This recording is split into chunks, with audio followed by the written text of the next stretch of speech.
Sabarimala സ്വർണ്ണക്കൊള്ളയിൽ Thiruvithamkoor Devaswom board മുൻ president A പത്മകുമാറിനെ കസ്റ്റഡിയിൽ വാങ്ങുന്നതിനുള്ള അപേക്ഷ SIT ഇന്ന് നൽകിയേക്കും. കൊല്ലം വിജിലൻസ് കോടതിയിലാകും ഈ അപേക്ഷ നൽകുക. പത്മകുമാറിന്റെ മൊഴിയുടെ അടിസ്ഥാനത്തിലായിരിക്കും തുടർ ചോദ്യം ചെയ്യലുകളും അറസ്റ്റും ഒക്കെയും ഉണ്ടാവുക.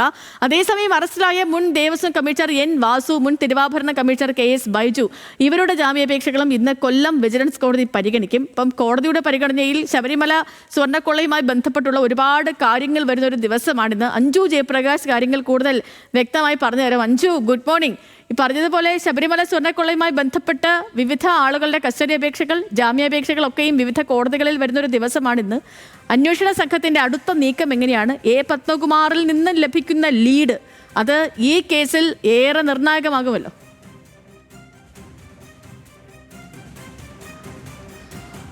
സേതു സൂചിപ്പിച്ചതിൽ നിന്ന് തന്നെ തുടങ്ങാം. പത്മകുമാറിൻ്റെ കസ്റ്റഡി അപേക്ഷ ഇന്ന് കൊല്ലം വിജിലൻസ് കോടതിയിൽ നൽകുന്നുണ്ട്. ഇതിൽ കസ്റ്റഡിയിൽ വാങ്ങിയതിന് ശേഷമായിരിക്കും വിശദമായിട്ടുള്ള ചോദ്യം ചെയ്യൽ ഉൾപ്പെടെയുള്ള നടപടിക്രമങ്ങളിലേക്ക് കടക്കുക. അതിൽ പത്മകുമാർ എന്തു പറയുന്നു അതിനനുസരിച്ചായിരിക്കും ഇനി അങ്ങോട്ടുള്ള അന്വേഷണം ഉണ്ടാകുക. അതായത് കൂടുതൽ ആളുകളിലേക്ക് എത്തുക എന്നതിൽ ഒരു സംശയവുമില്ല. നേരത്തെ തന്നെ ഉണ്ണികൃഷ്ണൻ പോറ്റി ഈ ചോദ്യം ചെയ്യലിനിടയിൽ വെളിപ്പെടുത്തിയിട്ടുള്ള ഒരു കാര്യമുണ്ടായിരുന്നു. അതായത് ഈ പാളികളൊക്കെ അറ്റകുറ്റപ്പണിക്ക് കൊണ്ടുപോകാനായി താൻ ആദ്യം അനുമതി തേടിയിട്ടുണ്ടായിരുന്നത് ദേവസ്വം വകുപ്പിനോടാണ് എന്നതാണ്.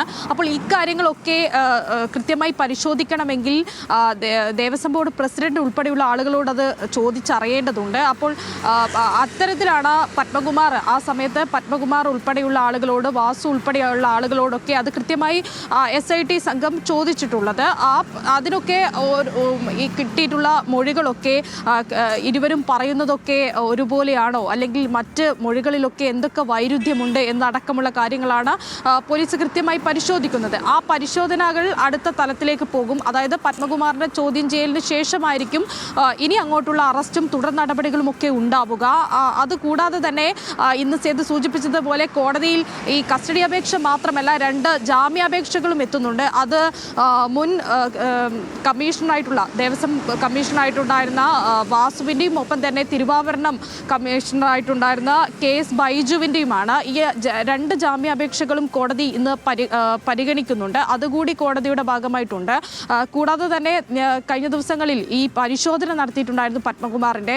അപ്പോൾ ആ പരിശോധനയുടെ ഭാഗമായിട്ട് ചില രേഖകളൊക്കെ ഈ അന്വേഷണ സംഘം പിടിച്ചെടുത്തിട്ടുണ്ടായിരുന്നു. അതിൽ ഭൂമി സംബന്ധമായിട്ടുള്ള രേഖകളുണ്ട്, പാസ്പോർട്ട് ഉൾപ്പെടെയുള്ള രേഖകളുണ്ട്. അപ്പോൾ ഈ പാസ്പോർട്ടൊക്കെ ഉപയോഗിച്ചുകൊണ്ട് പരിശോധിക്കുന്നത് ഈ ഉണ്ണികൃഷ്ണൻ പോറ്റിയുടെ വിദേശ യാത്രകളെ കുറിച്ചൊക്കെയാണ്. കാരണം നേരത്തെ കോടതി അത് കൃത്യമായി പറഞ്ഞിട്ടുണ്ടായിരുന്നു. ഇതിൽ വിദേശ ബന്ധങ്ങൾ ഉൾപ്പെടെയുള്ള സാഹചര്യങ്ങളെ കുറിച്ച് ചൂണ്ടിക്കാട്ടിയിട്ടുണ്ടായിരുന്നു.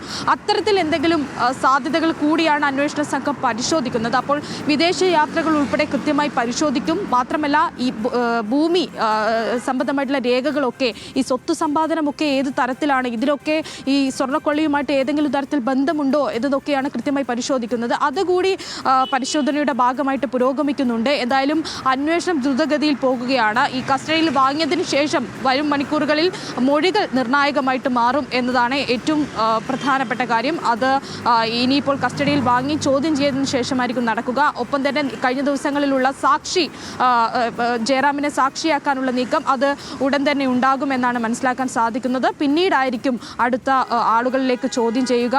പ്രത്യേകിച്ച് കടകംപള്ളി സുരേന്ദ്രൻ ഉൾപ്പെടെയുള്ള ആളുകളിലേക്ക് ചോദ്യം ചെയ്യണമെങ്കിൽ അത് അടുത്ത തലത്തിലേക്ക് പോകുക. അങ്ങനെയായിരിക്കും എന്നതാണ് SIT അന്വേഷണ സംഘത്തിൽ നിന്ന് പുറത്തേക്ക് വരുന്ന വിവരങ്ങൾ. ഓക്കെ അഞ്ജു, അപ്പോൾ ശബരിമല സ്വർണ്ണക്കൊള്ള കേസുമായി ബന്ധപ്പെട്ടുകൊണ്ടുള്ള SITയുടെ അടുത്ത നീക്കങ്ങൾ ഇന്നിപ്പോൾ കോടതിയിൽ വിവിധ അപേക്ഷകൾ വരുന്നുണ്ട്, കസ്റ്റഡി അപേക്ഷ വരുന്നുണ്ട്, ജാമ്യാപേക്ഷകൾ വരുന്നുണ്ട്. അപ്പോൾ അങ്ങനെ ഈ സ്വർണ്ണക്കൊള്ളയുമായി ബന്ധപ്പെട്ട് ഒരുപാട് കാര്യങ്ങൾ നടക്കുന്ന ഒരു ദിവസം കൂടിയാണിത്.